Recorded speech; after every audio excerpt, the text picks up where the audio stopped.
Perfecto.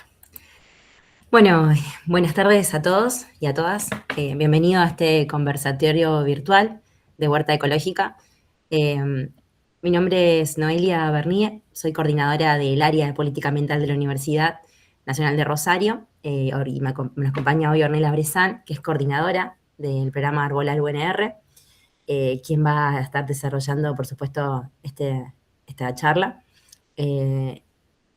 Este espacio, el objetivo es que sea un espacio de aprendizaje, intercambio y construcción colectiva en torno a la producción de alimentos de manera sustentable. En esta oportunidad, como decía, participa Ornella Brezán, quien va a estar a cargo de guiarnos a lo largo de este encuentro y compartiendo herramientas y conocimientos para o iniciarnos o profundizar aún más el camino de la agroecología. Durante la charla vamos a recorrer diferentes aspectos para el desarrollo de la huerta y al finalizar, por supuesto que vamos a poder tener un momento de intercambio de ideas y de proyectos inclusive también. El objetivo es que consultas que tengan también poder desarrollar en el chat y generar un espacio participativo en que podamos intercambiar y poder conocer un poco también el proyecto de cada uno. Orne, si te parece, te dejo que continúes. Dale, bueno, bienvenidas y bienvenidos. No los demoro mucho más, así que Noé, si querés compartir la presentación, así arrancamos.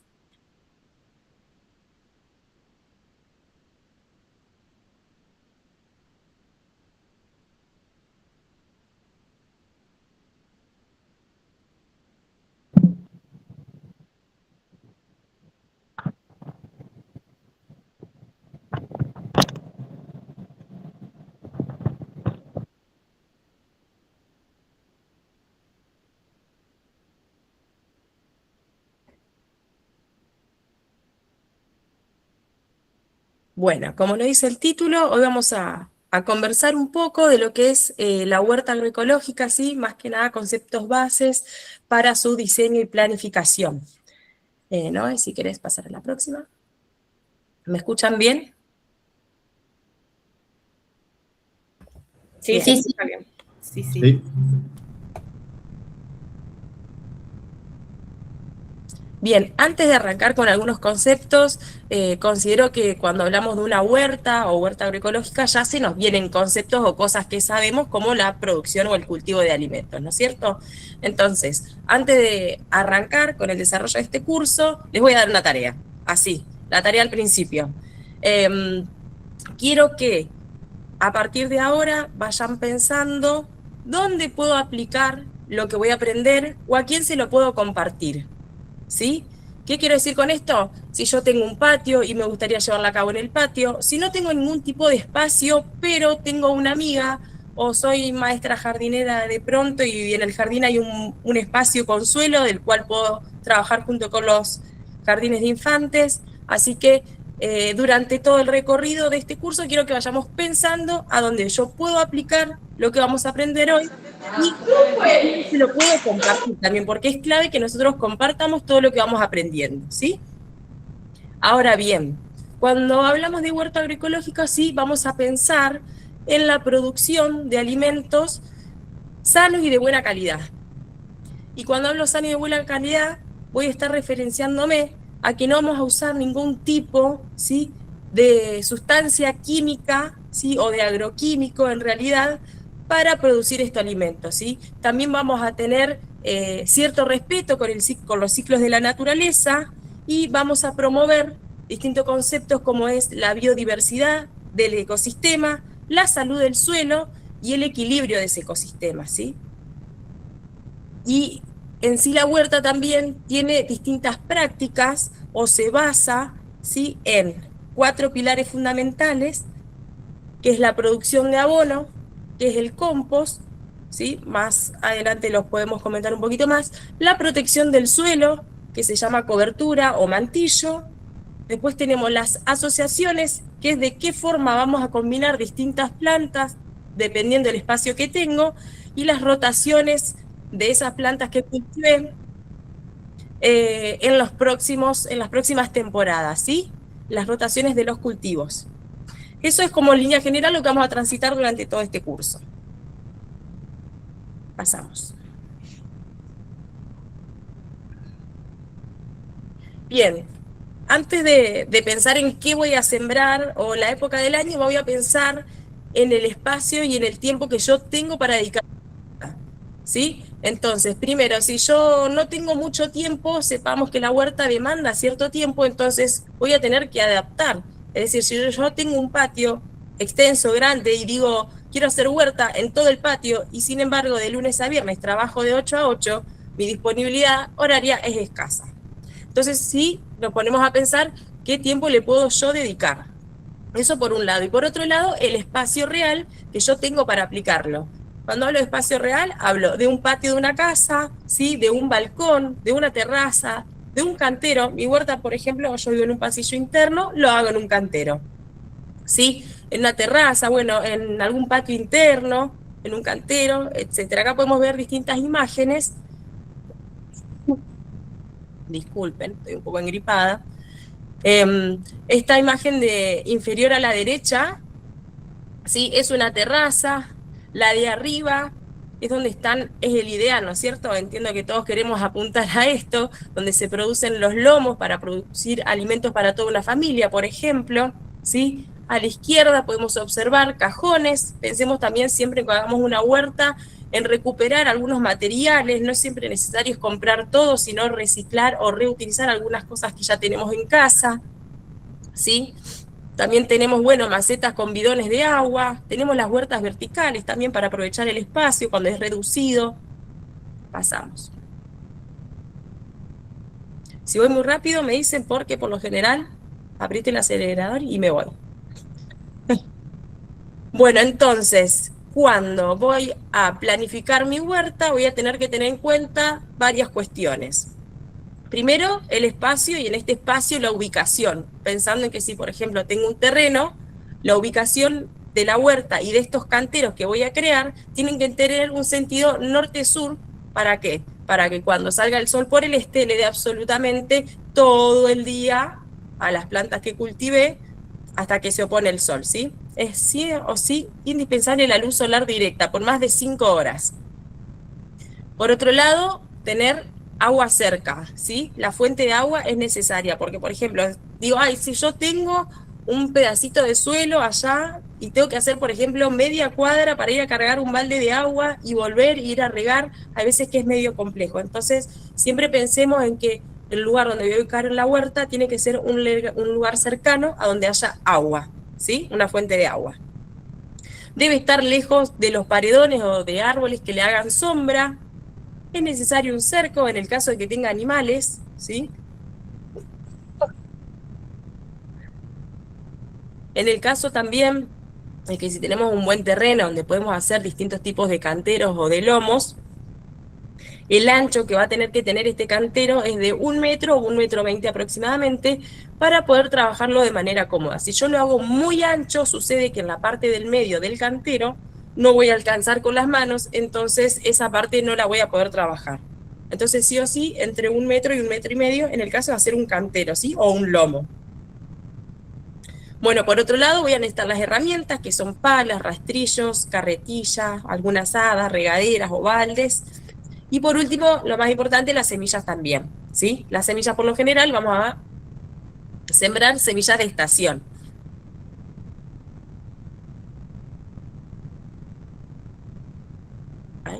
Ahí está. Bien, acá lo hice un poco más gráfico cuando hablo del sentido de los lomos. Esos rectángulos verdes son los lomos que tienen aproximadamente 1,20 m de ancho, ¿sí? Y esa es la orientación norte-sur que tienen que tener, ¿para qué? Para cuando el sol salga por el este y se oponga por el oeste, le dé la misma cantidad de luz solar a toda la planta, ¿sí? Y también es esto lo importante para que el fruto se desarrolle de manera correcta, va a ser necesario mínimo 5 horas de luz directa, ¿sí? Y acuérdense también, muy importante, el agua.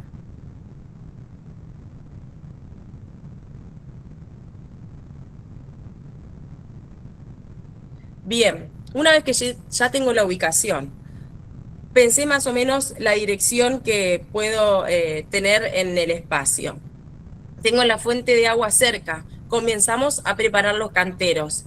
En el caso de tener un terreno, ¿no es cierto? Como ya lo mencioné, fíjense en las dos imágenes de arriba, los lomos, el ancho, y fíjense que deja un espacio para poder transitar. En este caso es necesario poder transitar entre los lomos para poder trabajar a ambos lados de los dos lomos que tengo. ¿Sí? Entonces, una vez que ya los marqué en un principio a esos lomos donde voy a trabajar, los voy a limpiar. Es decir, voy a tratar de sacar todo lo que sean piedras, vidrios, plantas que no deseamos, ¿sí? Y luego vamos a marcar cada lomo en sus extremos, ¿sí? Con 4 estacas y con un hilo para delimitarlo, ¿sí? La imagen de la izquierda es la que tiene el hilo para delimitar, ¿sí? Para que lo vean las dos. No es netamente necesario, pero sí esta delimitación sirve para el diseño y la planificación y el orden de la huerta en sí misma. Ahora, esto es en el caso de que tengamos un terreno, un espacio que vamos directo a trabajar en el suelo. Ahora, si yo no tengo ese espacio, ¿sí?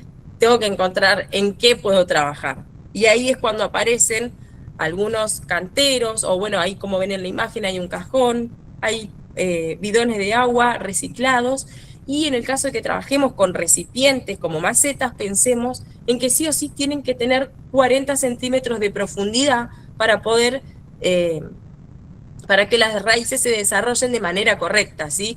Algo muy bajo, poco profundo, no me lo permitiría, y por ende, si yo no tengo un buen desarrollo de todas las raíces, tampoco va a suceder la parte aérea de la planta, ¿sí? Y en el caso de ser macetas, acuérdense de los orificios en la base para que el agua pueda drenar, ¿sí? Entonces la profundidad y el drenaje. Bien, una vez que ya tenemos visualizado el espacio, ya lo limpiamos, ya marcamos el cantero, vamos a la siembra. Y la siembra va a depender de la variedad de semillas que tengamos y de la época del año, ¿sí? Más adelante les voy a mostrar el calendario de siembra. Pero bueno, en cuanto a la siembra, hay dos formas que podemos sembrar. Por ejemplo, una se llama siembra directa y la otra es en almácigo. La siembra directa, por lo general, son las semillas más grandes. Por ejemplo, la del zapallo, no sé si conocen las habas, que es una leguminosa. Son semillas grandes que las podemos ir ubicando, como ven ahí también en la imagen de arriba, cómo las podemos agarrar e ir ubicando.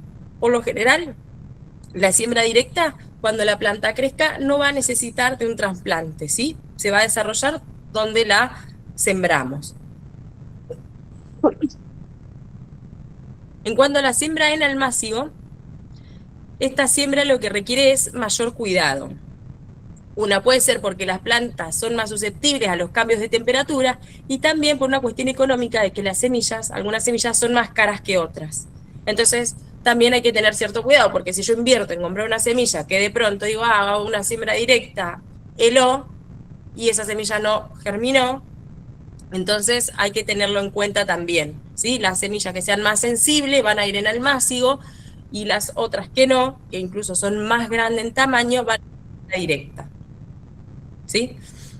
Otra cosita, al momento de la siembra, la profundidad. ¿Qué quiere decir la profundidad? Si yo, por ejemplo, siembro las semillas de rúcula, la semilla de la rúcula es un puntito, literal.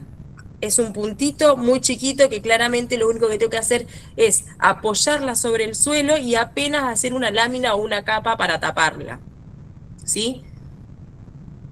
Entonces, si yo tengo una semilla de mayor tamaño, sí, la voy a tener, la voy a tener que enterrar, digamos, 3 veces el tamaño de la semilla. Si yo entierro demasiado la semilla, una semilla pequeña puede ser de albahaca, de perejil, de rúcula, de lechuga y demás, es probable que no germine porque gasta un montón de energía en llegar hasta la superficie, la plántula. Entonces siempre piensen que las semillas, claro, más grandes, sí la vamos a enterrar un poco más, van a estar un poco más profundas, y las más pequeñas van a estar siempre más superficiales, cubriéndola con una capa de suelo, porque sí, también si las dejo expuesta directamente, van a venir, por ejemplo, los pájaros o algo que se alimente de semillas, y bueno, no vamos a tener ningún tipo de cultivo después de que los pájaros se alimenten. Entonces, fíjense, bueno, la imagen de arriba es la siembra directa y la de abajo son los almácigos.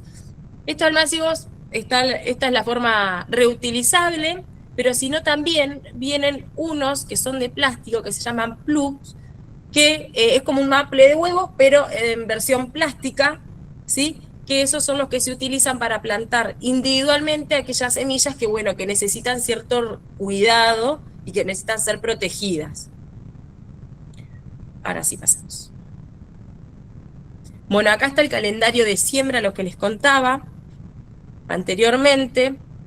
Fíjense que tenemos, en cuanto a la siembra, hay cosas que podemos sembrar todo el año, hay cosas que son temporada, otoño-invierno, y hay otras que son primavera-verano, ¿sí?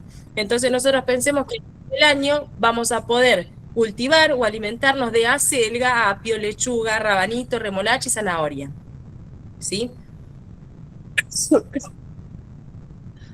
Luego en el otoño-invierno, pensemos que cuando ya se va terminando la temporada, es decir, nosotros que ya finalizamos la temporada primavera-verano, ya alrededor de febrero ya tenemos que comenzar a trabajar los canteros para la siembra de la temporada otoño-invierno, ¿sí? Entonces lo mismo vamos a pensar o a trabajar cuando arranque la temporada primavera-verano. Nosotros ya en agosto comenzamos a preparar los canteros para hacer la siembra de primavera-verano, ¿sí? Ahí tienen, bueno, arveja, brócoli, cebolla, repollo, espinaca, puerro, son de esta temporada que estamos iniciando para después ir a la primavera-verano, que tenemos todo lo que son las curcubitáceas, que son la calabaza, el pepino, el zapallo, bueno, después está el puerro, el tomate, el pimiento y demás.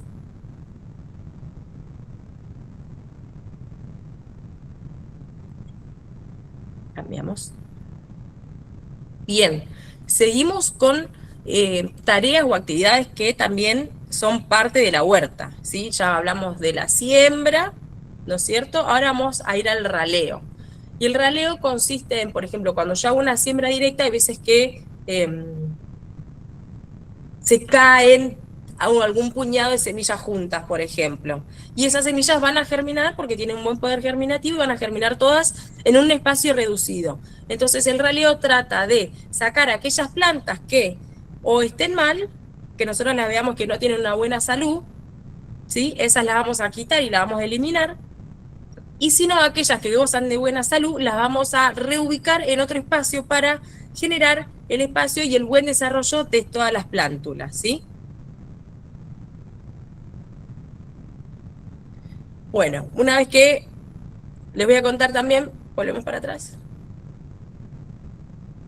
En cuanto al raleo, hay veces que nosotros se llama siembra, es una siembra directa, pero al voleo se llama. En este caso lo que hacemos es agarrar un puñado de semillas y desparramarlas, ¿sí?, en el cantero. Por lo general, pues cuando es una siembra al voleo, luego voy a tener que hacer un raleo para generar ese espacio. Eso quería contarles. En cuanto después al trasplante, una vez que la planta germinó, ¿no es cierto? Ya tenemos la plántula joven, vamos a tener que trasplantarla. Esto significa llevarla a un lugar definitivo, ¿sí? Donde la planta va a crecer ahí y va a desarrollarse y va a dar sus frutos. Ahora, hay que tener en cuenta que, por ejemplo, aquellas plantas de hoja, bueno, la lechuga, repollos, acelga y coliflores, ¿sí?, vamos a trasplantarla cuando tengan 3 o 4 hojas, ¿sí? Si yo de repente dejo que tengan muchas hojas, nosotros cuando trasplantamos estamos generando un estrés en la planta. Entonces a la planta le requiere mucho más energía hacer que ese trasplante sea exitoso cuando las hojas son muy grandes o mucha cantidad de hojas. Por eso es necesario que con 3 o 4 hojitas nosotros inmediatamente hacemos el trasplante de la plántula. Y eso, bueno, y con respecto a plantas como el tomate, berenjenas y pimiento, cuando tengan el grosor más o menos del tallo como un lápiz, ahí lo que vamos a hacer es hacer el trasplante, ¿sí? Antes no, porque puede ser que el tallo esté muy débil, ¿sí? Y después también no es recomendable. Ahora sí pasa. Entonces, para resaltar cuestiones del trasplante, hay que tener en cuenta que vamos a trasplantar plantas vigorosas y robustas, así que yo las veo y están como sanas y bien vivas. Que no sean muy grandes, lo que les acabo de decir, cuanto más chica es la planta, menos sufre, ¿sí? Menos estrés se genera. Y lo ideal es hacerlo a la tardecita o en días nublados y sin viento para evitar la deshidratación. Recordemos que cuando nosotros hacemos el trasplante, lo más probable es que queden algunas raíces de esa cabellera, ¿sí? Expuestas, y eso no es lo ideal. Entonces, cuando vamos a hacer el trasplante, vamos a tratar de sacar la raíz o la plántula con la mayor cantidad de suelo adherido, ¿sí? Para que las raíces no estén expuestas. Y las llevamos al lugar definitivo.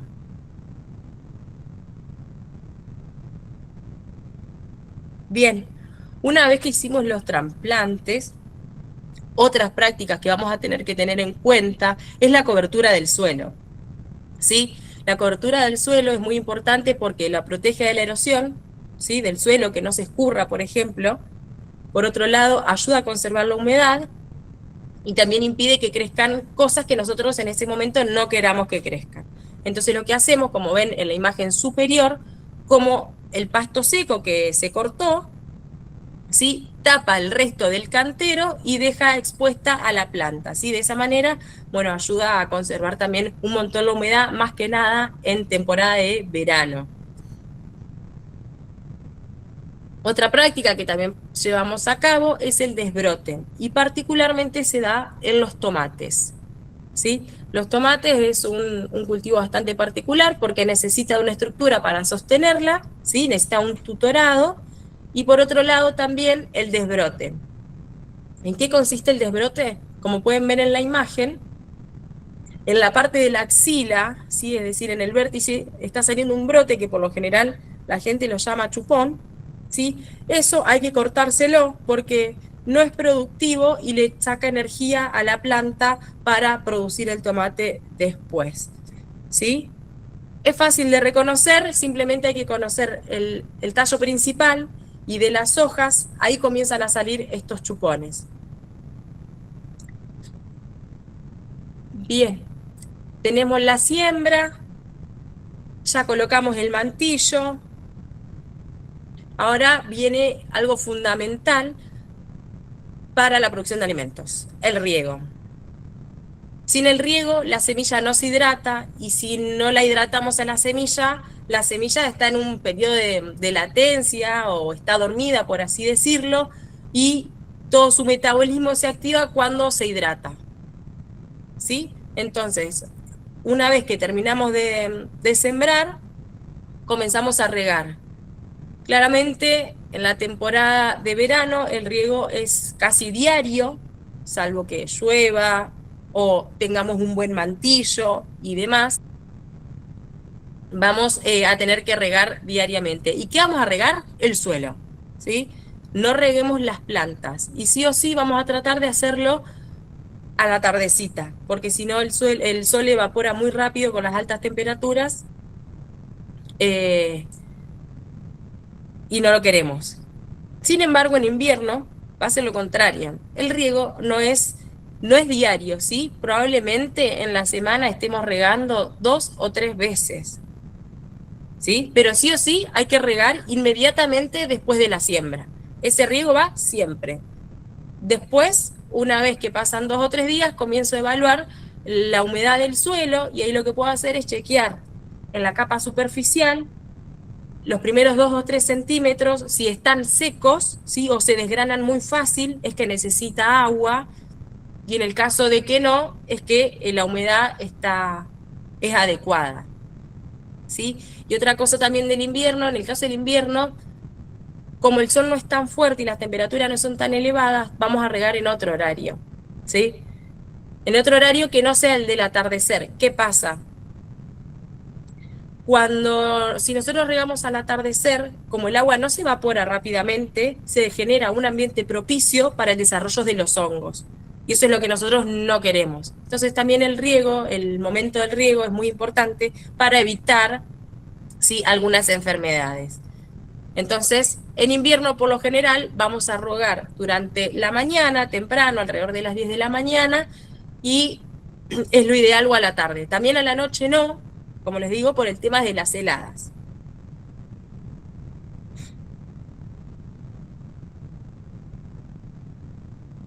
Bien, seguimos con prácticas comunes. Ahora viene el tema de la asociación y la rotación de los cultivos. Estas dos tareas también son parte del diseño o de lo que vamos a tener que pensar al principio, ¿sí? Cuando hablo de asociar, pienso en qué plantas puedo combinar, ¿sí? Ya que se benefician tanto de la extracción de nutrientes como también del espacio, ¿sí? Entonces, por ejemplo, hay plantas que tienen crecimiento vertical como el puerro, ¿no es cierto? Entonces, esas plantas no ocupan tanto espacio aéreo, entonces yo a esa planta la puedo combinar, por ejemplo, con una especie de crecimiento horizontal, como la lechuga o como también la acelga, ¿sí? Entonces pensemos también en ese tipo de asociación que podemos hacer. En las imágenes se ven, por ejemplo, la de arriba hay toda una hilera de puerro, de cebollitas de verdeo, y a los lados hay repollos, ¿sí? Y en la imagen de abajo también hay plántulas de acelga junto con puerro.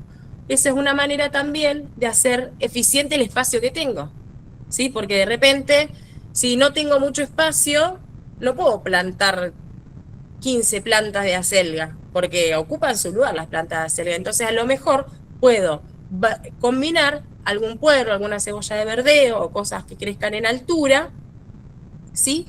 Para poder combinarlas con otro tipo de crecimiento horizontal. Y además, lo que hacemos también es ocupar el espacio que hay en el cantero, y al ocuparlo, eso permite que no crezcan otras plantas que no deseamos, ¿sí? Porque también nosotros pensemos que hay algunas plantas que están sus semillas en el suelo y que van a germinar, ¿sí? En cambio, si tenemos una buena disposición y asociación de estas plantas, las vamos a evitar, porque no se van a dar las condiciones necesarias para que esa semilla de una maleza quizás germine.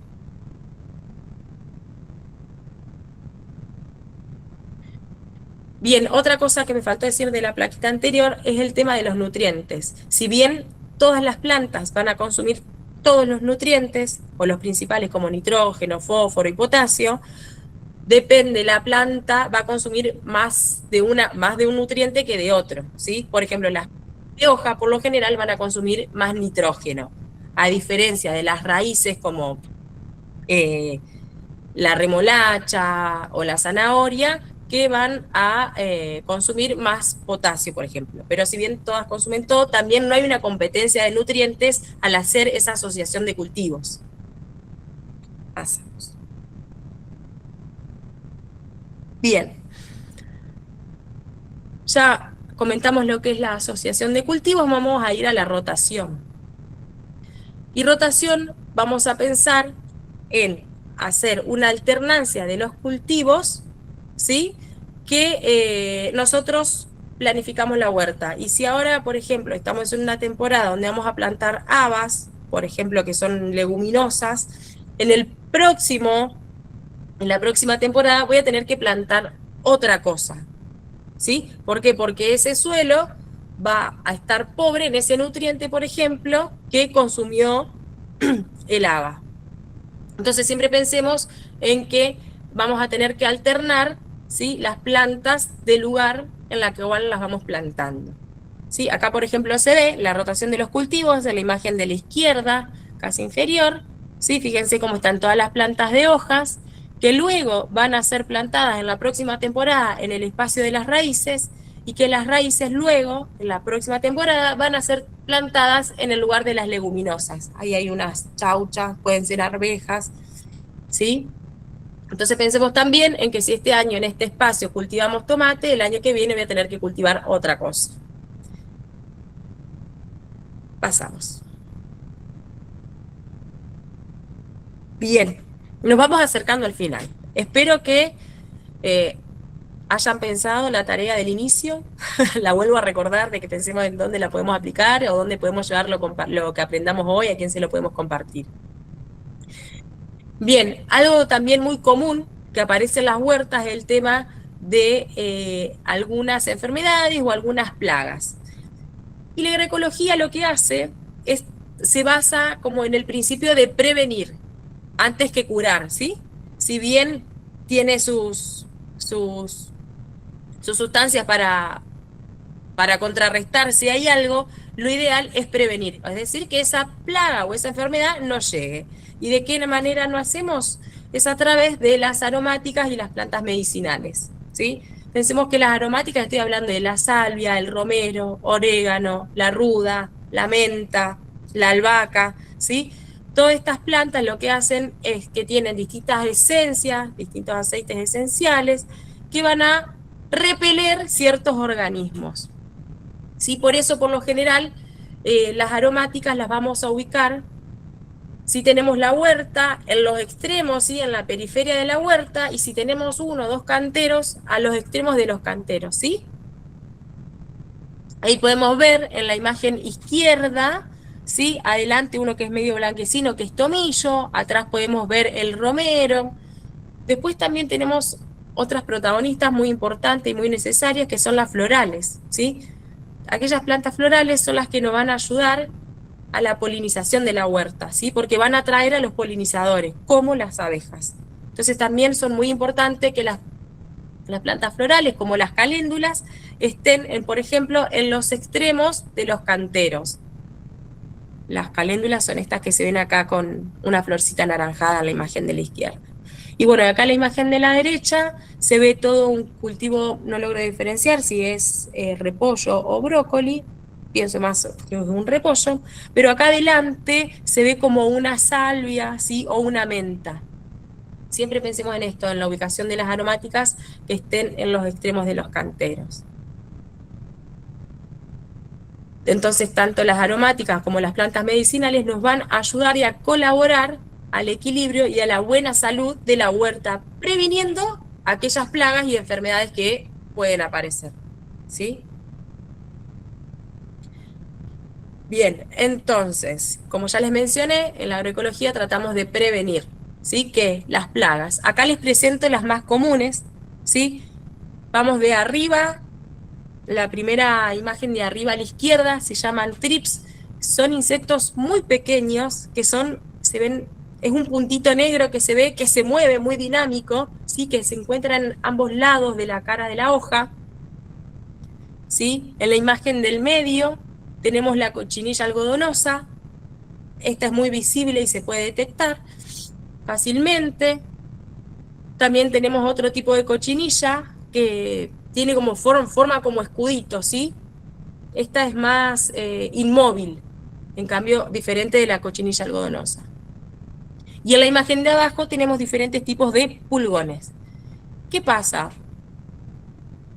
Si yo veo que hay hormigas en mi planta, por ejemplo en una planta de berenjena o en cualquier tipo de planta, atento, porque hay algo, ¿sí? Nosotros siempre vamos a tener que estar pendiente de la observación de la huerta para ver si hay algo que no está bien o está generando un desequilibrio, ¿sí? Entonces siempre vamos a partir también que vamos a prevenir a través de la observación, ¿sí? Vamos a recorrer y vamos a mirar todas las plantas para ver qué nos dicen. Y bueno, ¿y qué pasa? Cuando aparecen las hormigas hay un indicio, ¿sí? De que seguramente va a haber pulgones. ¿Por qué? Los pulgones, que son estos insectos que están en la parte de abajo de la imagen, generan sustancias azucaradas, de las cuales se alimentan las hormigas, ¿sí? Y que, claro, las hormigas entonces lo que hacen es brindarle protección a los pulgones, ¿sí? Entonces fíjense de qué manera yo, observando que hay hormigas en mi planta, probablemente tenga pulgones. Y se debe a esta relación, ¿sí? Que ambos se benefician, uno porque le da alimento y el otro porque le da protección. Pasamos. Ahí le mostré lo que son como las plagas más frecuentes de la huerta, ¿sí? Pero también tengamos en cuenta y tratemos de no confundir con aquellos insectos que son benéficos, ¿sí?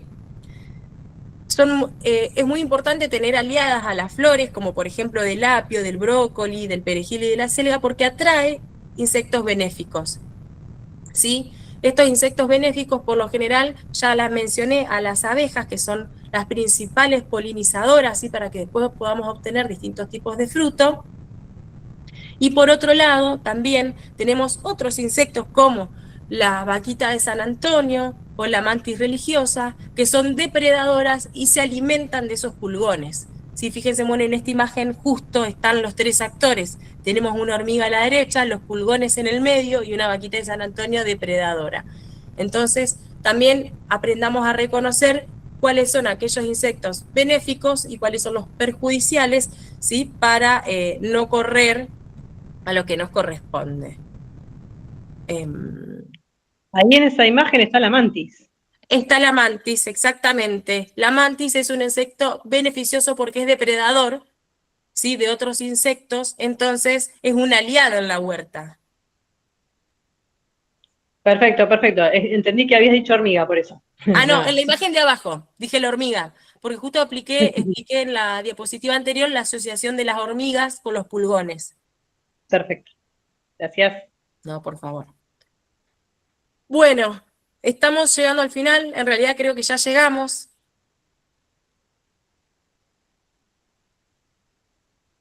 Ojalá y mientras haya hablado, hayan ido pensando de qué manera podemos aplicar, qué es el espacio que yo tengo, a quién le puedo contar el curso que hice para poder empezar a trabajar el suelo, que no es un dato menor, tiene otro tipo de vínculo, y la verdad que poder consumir los alimentos que nosotros cosechamos no tiene precio.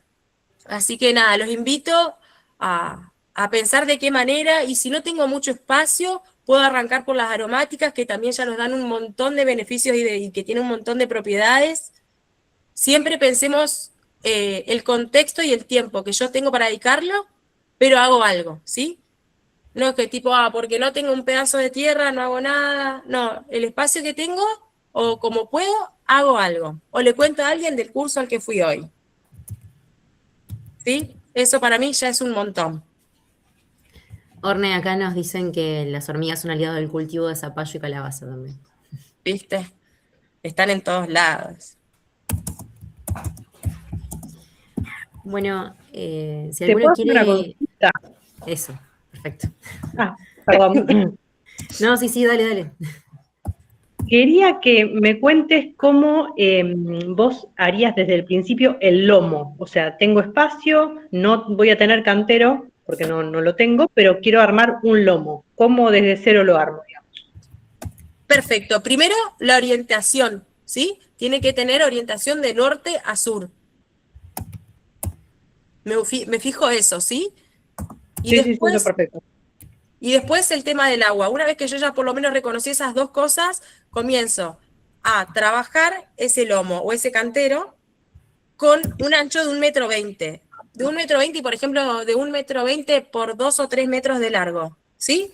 Ese espacio lo puedo delimitar, como dije, clavando unas estaquitas en los bordes, o directamente lo comienzo a limpiar, ¿sí? Hay que limpiar y remover todo lo que no quiero que esté en ese cantero, ya sean escombros, piedras, alguna maleza y demás. Una vez que removí ese cantero, lo que hago es agregarle algún tipo de abono o de compost, ¿sí? Para mejorar el suelo, la calidad del suelo. Acá Rocío dice que su mamá en su patio tiró semilla de calabaza, sacó más de 40 calabazas y al lado tenía una planta enorme de caléndula. Maravilloso. Que nos cuentan que realizan un huerto en macetas. ¿Te puedo preguntar algo? Sí. Termino con esta respuesta. Una vez que agrego el abono, mezclo un poco ese suelo removido con el abono, lo dejo estacionar unos días, y si el abono ya está maduro, ese compost ya está maduro, ya puedo comenzar la siembra. ¿Sí? Y en ese caso, hacer una siembra directa, hago unos pequeños surcos, deposito la semilla, tapamos y regamos, por ejemplo.